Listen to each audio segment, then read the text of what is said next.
Welcome to the top 10 most pulled comic books for May 8th, 2024. I'm Mike Spider Slayer. Welcome back to Comic Book Corner 2.0. This is the video series where it's obvious these are the books that people are most excited about. These are the books that people are putting on their pull list based off of the website leagueofcomicgeeks.com. Remember, this is not a definitive number, but based off of this website, there's enough data here to get an idea of what people are excited about reading. This is a free website, guys. Use the .com, not the app. The .com is much better. You can create a weekly pull list. You can create a monthly pull list. You can do whatever you want. It's absolutely for free. It's a great site to find out what's coming out for the current comic book week, what variants there are, all kinds of great stuff. So check it out, leagueofcomicgeeks.com. So with that being said, I just want to tell you about becoming a member of my YouTube channel. Remember, guys, you can become a member as low as 99 cents. You get early access to videos, which is the big thing. You wind up getting stickers in your comments and during live streams. Also, you can get monthly badges to let you know how long you've been a member of Comic Book Corner 2.0. So consider a membership today, and thank you all for watching the channel. First things first, we talk about those 5 books that are on the outside looking in, and this time we have Deadpool. This is issue 2. This is a 28-page comic for the price of $4. This book has exactly 2,852 pulls on it. This one is written by Cody Ziegler, and the art is done by Roj Antonio. First issue was pretty cool, man. I really enjoyed it. We've gotten to see Deadpool team up with a symbiotic dog, which I thought was kind of cool. We wind up getting to see that he's a little bit depressed because he's looking for his daughter. It looks like he might be teaming up or maybe battling against Taskmaster in this book. There's a lot of good things to like in this book. The artwork was great, and he breaks the fourth wall, but it's not in an annoying way. So I would say pick up Deadpool. I'm going to check out issue 2. What did you guys think of issue 1? With our second book on the outside looking in, this is Gunslinger Spawn. This is issue 31. $3 comic. Gotta love it, right? This book has 2,916 pulls. It's written by Todd McFarlane, and the art is done by Carlo Barberi. Great looking book. The story is pretty interesting right now, as if you've been keeping up with Gunslinger, there are these dead zones that are huge, and they take away the powers of the Spawn characters, heaven, hell, all that different type of stuff, and Gunslinger is severely injured. He's teaming up with somebody to help heal him and guide him in the right direction to avenge all his family's death. This is an awesome story, awesome artwork, like I said. Out of all the Spawn books, this one is my favorite.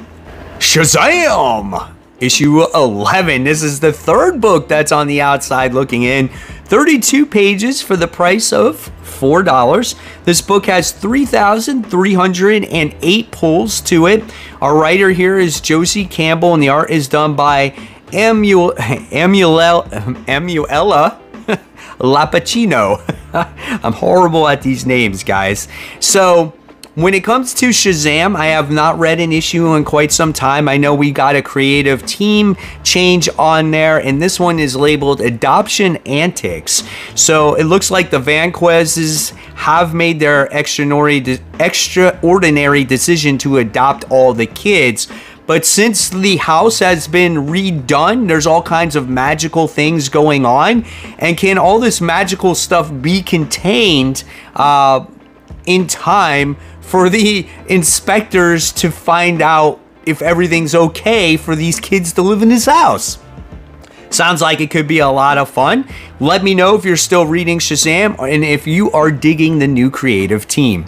Our next book on the outside looking in is Birds of Prey. This is issue 9. This is a 32-page comic for the price of $4. This book has 3,694 pulls attached to it, written by Kelly Thompson. The art is done by Jonathan Case. I have fallen off of this book ever since I think it was issue 2, and this time around it looks like the birds are in search for Barbara Gordon. So is she missing? I don't know. I think supposedly they're in some strange new world. Don't know that much about it, guys, but if you are into the Birds of Prey and you're enjoying it, again, let me know in those comments below. And our final book that's on the outside looking in goes to Star Wars Darth Vader issue 46. It's a 28-page comic for the price of $5. This book has 4,127 pulls. The writer here is Greg Pak, and the art is done by Raffaele Lenko. When it comes to Darth Vader, guys, I understand why people want to pull this comic book. He's one of people's favorite villain, right? So again, I don't know what's going on with Darth Vader. I haven't read any Star Wars comic books in quite some time, and if you're enjoying it, that's great. There's a bunch of different characters in this book, including Darth Sidious this time, and you get this character by the name of Sly Moore. Who's Sly Moore? Are you guys enjoying Darth Vader? Again, let me know. Doctor Strange, issue 15, a Blood Hunt tie-in. If you read Blood Hunt, you know what I'm talking about. What happened at the end to Doctor Strange, right? But I said a particular thing that, you know, is probably true, like it in all comics. So anyway, this book is legacy numbering 441, 28 pages for the price of $4.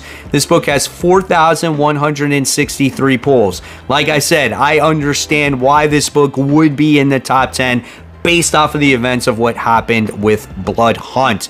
This is written by Jed McKay, who also writes the Blood Hunt book, and the art is done by Pasquale Ferry. I will pick this one up myself just to see how it ties in. Does Marvel have me? Yeah, they probably do, but it's okay. Poison Ivy, this is issue 22. This is a 32-page comic for the price of $4. This book has 4,748 pulls. This is a sick-ass cover, man. Written by G. Willow Wilson and Marcio Takara does the artwork. Listen, I would say that this book is being driven by variant cover sales, but based off of League of Comic Books, again, this is just main cover sales. So people are digging this story, which I think is really cool. And this is part 1 of 3 when it comes to the year 2 of Poison Ivy. So I don't know what's going on in the book. I haven't read it in such a very long time. But again, if you want to jump on Poison Ivy, this is probably the time to do it. Hitting that number 8 spot this week goes to Daredevil. This is issue 9, legacy numbering 671. This is a 28-page comic for the price of $5. Yeah, that's right, guys. Daredevil. This has 4,807 pulls. This is written by Saladin Ahmed, and the art is done by Juan Cabal. When it comes to this book, I lost interest in it after issue 3, but in this particular issue, we have Wilson Fisk, who's going to make his dangerous return. So what does that mean for Matt Murdock? Well, it means problems, right? So if you're still into Daredevil and you want to see Wilson Fisk make his return, go ahead and pick this one up. Hitting that number 7 spot, and again, it's justified, guys. The Avengers issue 14, legacy numbering 780, 28 pages, $4. It's a Blood Hunt tie-in, guys. This one has 4,968 pulls. It's written by Jed McKay, who again writes all the other Blood Hunt stuff, and the art is done by Carlos Fabian Villa.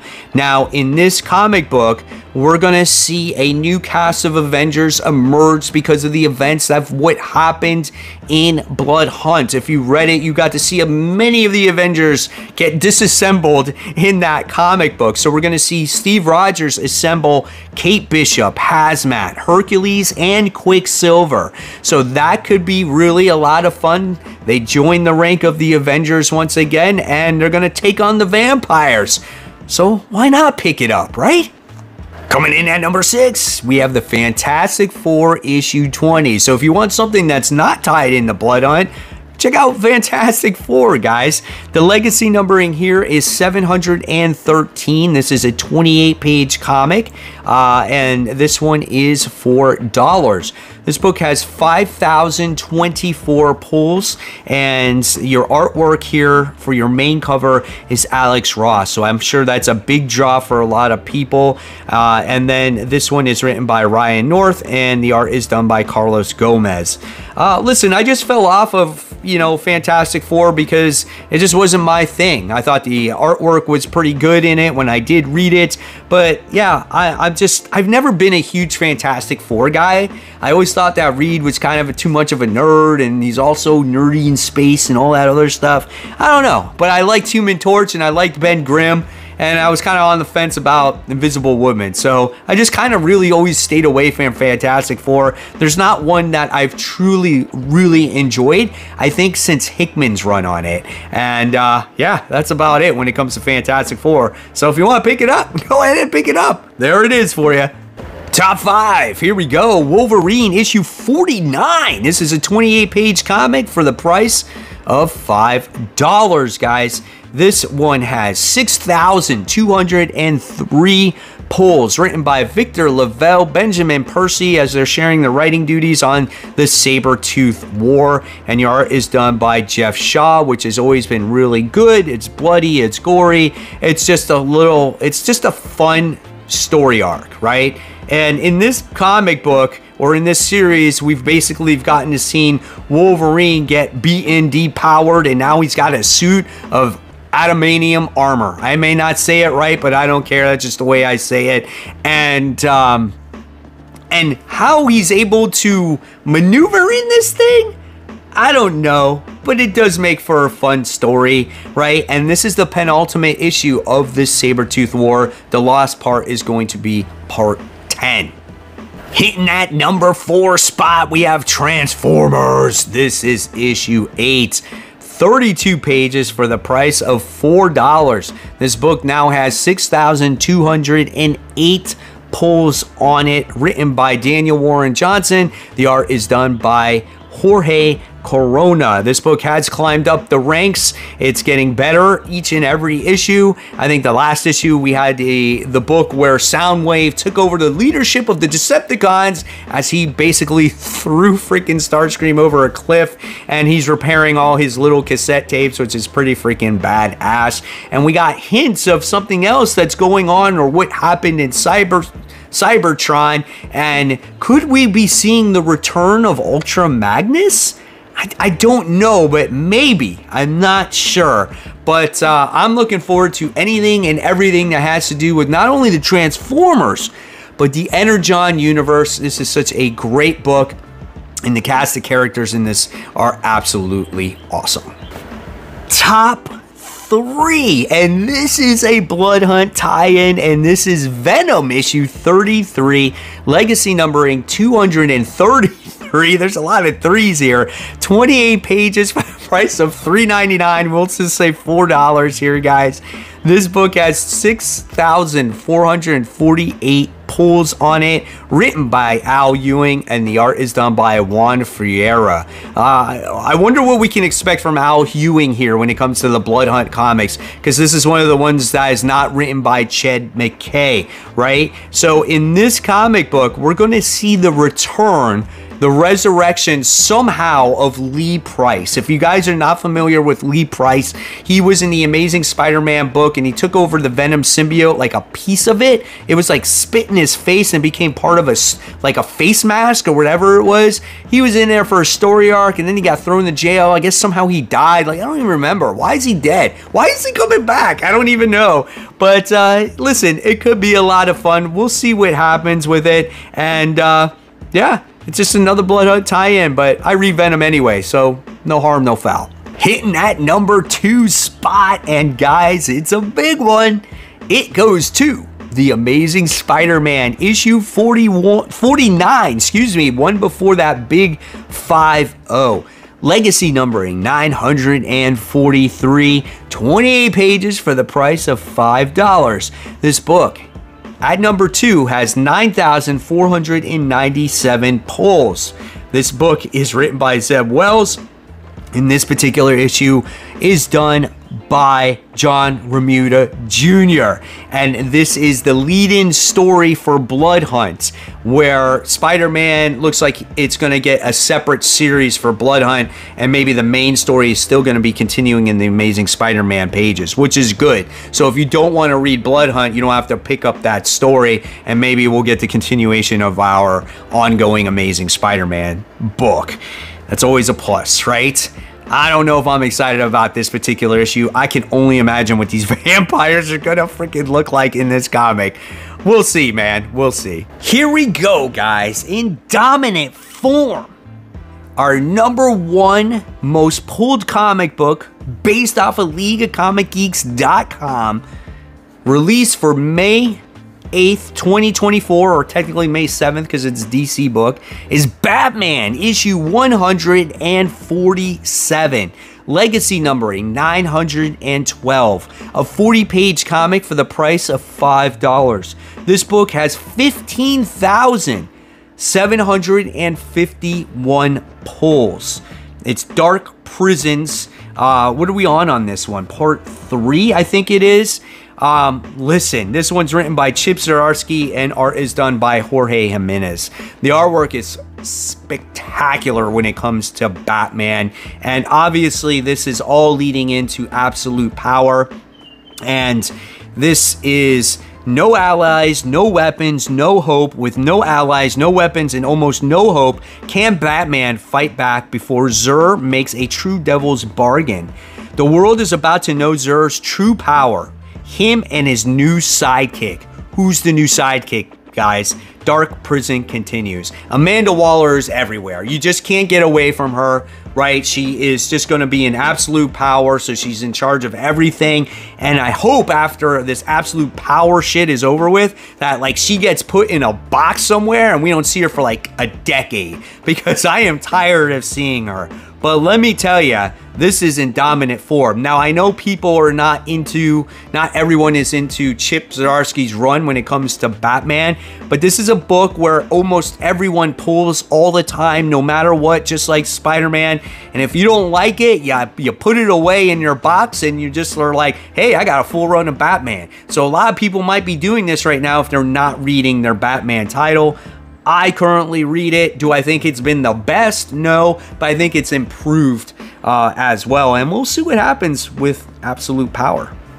So there you guys have it. There are the most pulled comic books for May 8th, 2024. Are you guys excited for these books? Do you agree or disagree with this list? And if you do, maybe do something about it. Join LeagueOfComicGeeks.com. Create your own pull list today. This is not a sponsored video. This is just something I've been using since, I don't know, I got back into comic books and I knew that this site existed. And if you love my comic content, I just forgot how to talk, just click on more content right here and you can see me stumble and bumble my way through videos, guys. And as always, support the local comic shops. Keep buying, keep collecting, but more importantly, always read your comics so we can have great comic conversation. Guys, thank you so much for watching.